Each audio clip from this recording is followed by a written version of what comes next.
Good morning, 5th grade. We're going to continue reading Esperanza Rising, Chapter 4.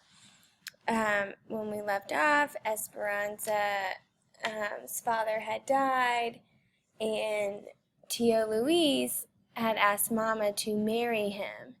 And he basically told her, if you don't marry me, then I'm going to make sure that, you don't have enough money to live. So we're going to begin with our quick write. It says, have you ever lost something really important to you and never found it?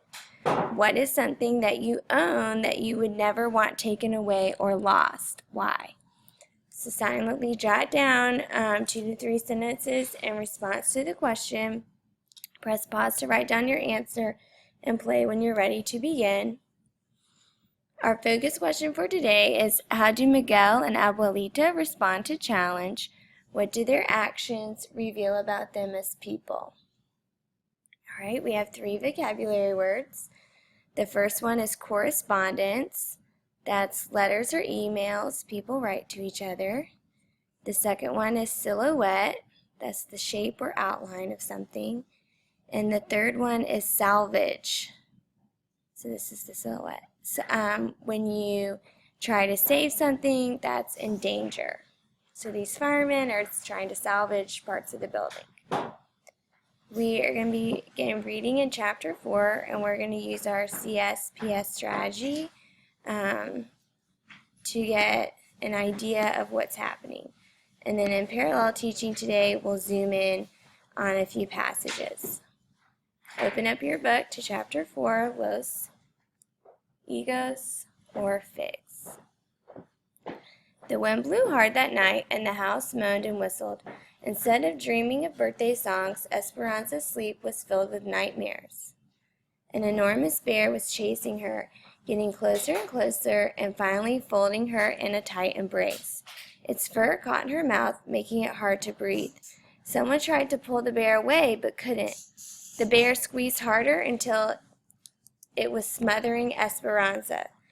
Then, when she thought she would suffocate, the bear grabbed her by the shoulders and shook her until her head wagged back and forth. Her eyes opened, then closed again. She realized she was dreaming for an instant, and for an instant she felt relieved. But the shaking began again, harder and harder this time. So this paragraph is an example of foreshadowing. Esperanza has a nightmare of an enormous bear chasing her, and it's hard for her to breathe. So write that down when we say describe the character. Esperanza is woken up by a nightmare where a bear is chasing her, and it's hard for her to breathe. And choose a quote from this paragraph to support your answer. We're going to keep reading. We're looking for the setting. Press pause to write down your answer if you need to, and then play when you're ready to keep reading. Her eyes opened, then closed again. She realized she was dreaming for an instant. She felt relieved, but the shaking began again, harder this time. Someone was calling her. Esperanza! She opened her eyes. Esperanza, wake up! Screamed Mama. The house is on fire. Smoke drifted into the room. Mama, what's happening? Get up, Esperanza. We must get Abuelita. Esperanza heard Alfonso's deep voice yelling from somewhere downstairs. Senor Ortega, Esperanza! Here we are, called Mama, grabbing a damp rag from the wash bowl and handing it to Esperanza to put over her mouth and nose. Esperanza swung around in a circle, looking for something, anything to save. She grabbed the doll. Then she and Mama hurried down the hall toward Abuelita's room, but it was empty. So when we're thinking about our setting, we know that Esperanza is in her house, and her house is on fire.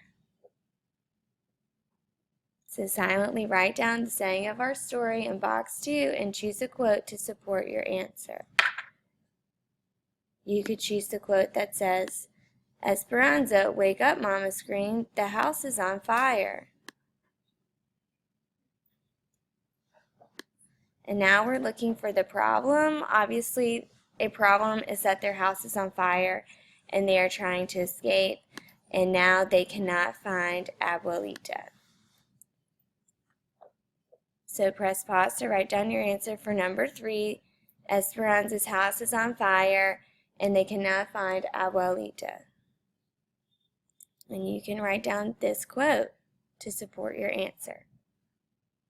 Press pause to write down your answer and play when you're ready for box 4.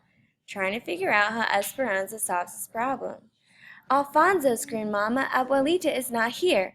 We will find her. You must come now. The stairs are beginning to burn. Hurry. Esperanza held the towel over her face and looked down the stairs.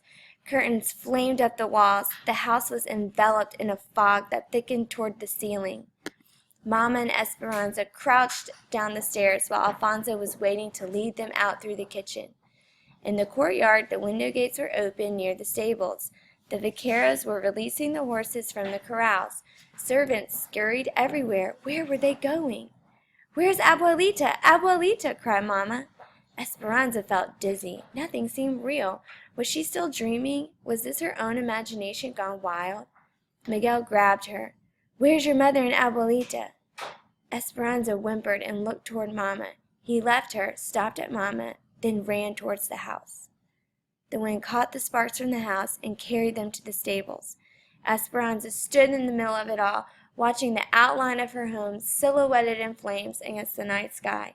Someone wrapped a blanket around her. Was she cold? She didn't know. Miguel ran out of the burning house, carrying Abuelita in his arms. He laid her down, and Hortensia screamed. The back of his shirt was on fire. Alfonso tackled him, rolling him over and over on the ground until the fire was out. Miguel stood up and slowly took off the blackened shirt. He wasn't badly burned. Mama cradled Abuelita in her arms. Mama, said Esperanza, is she? No, she's alive, but weak, and her ankle. I don't think she can walk, said Mama. Esperanza knelt down. Abuelita, where were you? Her grandmother held a cloth bag with her crocheting, and after some minutes of coughing, whispered, We must have something to do while we wait. The fire's anger could not be contained. It spread to the grapes. The flames ran along the deliberate rows of vines, like long curved fingers reaching for the horizon, lighting the night sky. Esperanza stood as if in a trance and watched El Rancho de las Rosas burn. And so when we're thinking about the solution, her house did burn to the ground, so that doesn't really solve our problem. But Miguel did run back into the house, and he saved Abuelita's life. And you can write down this quote in box 4 to support your answer. Press pause to write down your answer and play when you're ready for the paragraph. How do characters respond to challenge in this chapter?